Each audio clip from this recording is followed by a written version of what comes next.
साथियों, नमस्कार, सत श्री अकाल, अस्सलाम वालेकुम। मेरा नाम सतीश बौद्ध है और आज मैं आप सभी का हार्दिक खैर मकदम करता हूँ, इस्तकबाल करता हूँ, अभिनंदन करता हूँ, स्वागत करता हूँ। दोस्तों, हमारी ज़िंदगी दुखों से, कष्टों से, समस्याओं से हमेशा दो चार होती रही है। मानो ये समस्याएं हमारी जिंदगी का एक हिस्सा ही तो हैं। लेकिन कई बार इन समस्याओं और मुसीबतों के चलते हुए हमारे मन में विभिन्न प्रकार के ऐसे विचार पैदा हो जाते हैं जो हमें आगे बढ़ने से, विचार मंथन करने से, जीवन में कुछ नया करने से रोक देते हैं। तो ऐसे में हमें उन परिस्थितियों को जीवन का हिस्सा मान करके कुछ ऐसे निर्णय लेने चाहिए जो हमारे लिए सकारात्मक हो सके। उदाहरण के तौर पे मैं बताना चाहता हूँ, अधिकतर मेरे पास अगर धन नहीं है तो मैं जीवन भर ये कोसता रहता हूँ कि मैं अगर धनवान होता तो मैं ये कर लेता, मैं ये वो कर लेता, मैं इसे पा लेता, मैं उसे पा लेता। कई बार हम सोचते हैं कि यार अगर उसके घर में मैं होता, उसके जैसा मैं होता, तो वो सारी चीज़ें जो हमारे पास नहीं हैं, हम उसके संबंध में सोचते हुए, विचार करते हुए अपने जीवन का एक बहुत बड़ा हिस्सा व्यर्थ कर देते हैं। परिणाम ये होने लगता है कि हमें हमारी जो चाहतें हैं, जो हम जीवन में पाना चाहते हैं, हम फिर उन्हें प्राप्त नहीं कर पाते और हम कहीं ना कहीं दौड़ में पीछे रह जाते हैं। जब ज़िंदगी के इस हिस्से को मैं अध्ययन कर रहा था तो बहुत सारी मैगज़ीन्स पढ़ी, किताबें पढ़ी, तो एक छोटी सी कहानी मैंने पढ़ी। काफ़ी लंबा समय हो गया। तो कहानी कुछ इस तरह से है कि एक दक्षिणी अमेरिका का एक छोटा सा देश है, टेनीजी।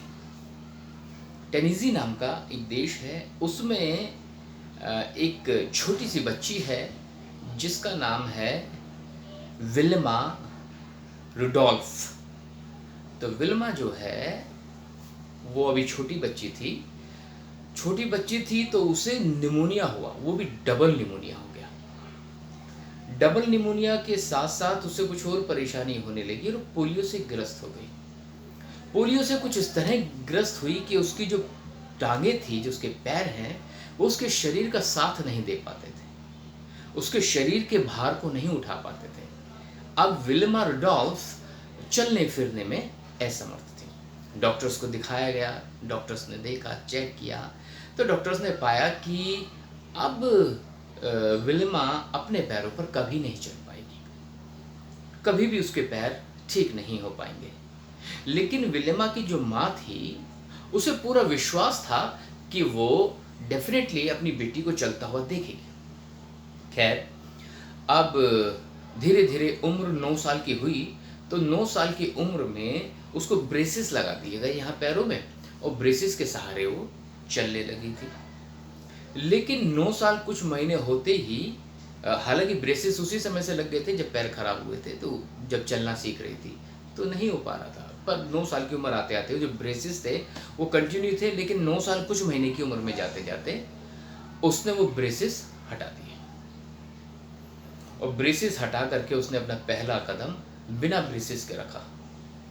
अब जो थे, चली तो गिर पड़ी, फिर उठी, फिर गिर पड़ी, फिर उठी, फिर गिर पड़ी, लेकिन उसने उठना और चलना नहीं छोड़ा। भले ही वो गिरती रही पर वो उठती रही, बदस्तूर चलती रही। यही करते करते उम्र 13 साल की हो गई। 13 साल की उम्र में उसने अपना सबसे पहला रेस में हिस्सा लिया, क्योंकि उसके मन में आ गया था कि मैं दौड़ूंगी, जबकि पैर अच्छे नहीं है फिर भी मन में है कि दौड़ूंगी। तो 13 साल की उम्र में उसने पहली दौड़ दौड़ी और वो आखिरी आई, हार गई। लेकिन फिर उसने दूसरी दौड़, तीसरी, चौथी, पांचवी, हर दौड़ में वो हारती रही, लेकिन वो दौड़ती रही, हारती रही लेकिन दौड़ती रही। दौड़ते दौड़ते आलम यह हुआ कि अब उम्र आई 15 साल की। तो 15 साल की उम्र में पहली बार टेनेसी स्टेट यूनिवर्सिटी में उसने दौड़ में हिस्सा लिया और उस दौड़ को उसने जीत लिया। यूनिवर्सिटी की दौड़ जीतने के बाद अब उसे मौका मिला कि वो 1960 में होने वाले ओलंपिक में हिस्सा ले, और वो दौड़ती रही। और पहली दौड़ 100 मीटर की थी, और जिसके खिलाफ वो दौड़ थी वो पिछली चैंपियन थी जिसका नाम था जुट्टा।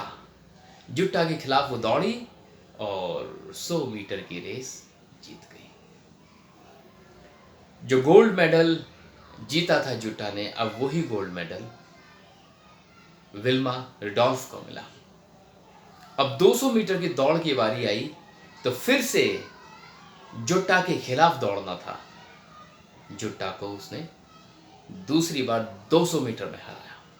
फिर 400 मीटर की दौड़ होनी थी, उसमें भी जुट्टा विनर थी, और इस बार तीसरी बार उसने जुट्टा को फिर से 400 मीटर में हराया और उसने 1960 के ओलंपिक में अमेरिका के लिए गोल्ड जीता।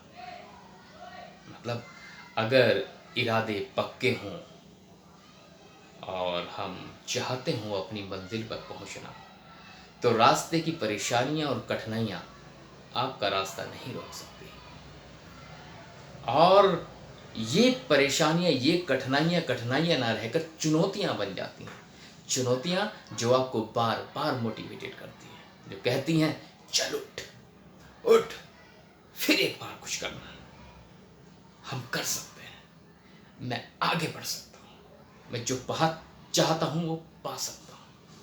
और ये भावनाएं जब मन में पैदा होने लगती हैं तो यकीन जानिए दुनिया की कोई भी शक्ति आपको आगे बढ़ने से नहीं रोक सकती। अगर कोई रोक सकता है तो केवल आप हैं। तो मैं यहाँ ये कहना चाहता हूँ कि अपने जीवन की समस्याओं को, दुखों को, परेशानियों को अपॉर्चुनिटीज़ में बदल दें, तो आपके जीवन में परिवर्तन देखने को मिलेंगे, सकारात्मक परिवर्तन देखने को मिले। मैं उम्मीद करता हूँ कि जो कहानी है, इस कहानी से ज़रूर आपको कुछ ना कुछ सीखने को मिला होगा। इन्हीं शब्दों के साथ मैं सतीश बौद्ध आपसे विदा लेता हूँ। फिर किसी और मुद्दे के साथ या कहानी के साथ आपके बीच में उपस्थित रहूँगा। तब तक हमारी वीडियो को लाइक करते रहिए, शेयर करते रहिए और इस चैनल को सब्सक्राइब करना बिल्कुल ना भूलें। नमस्कार।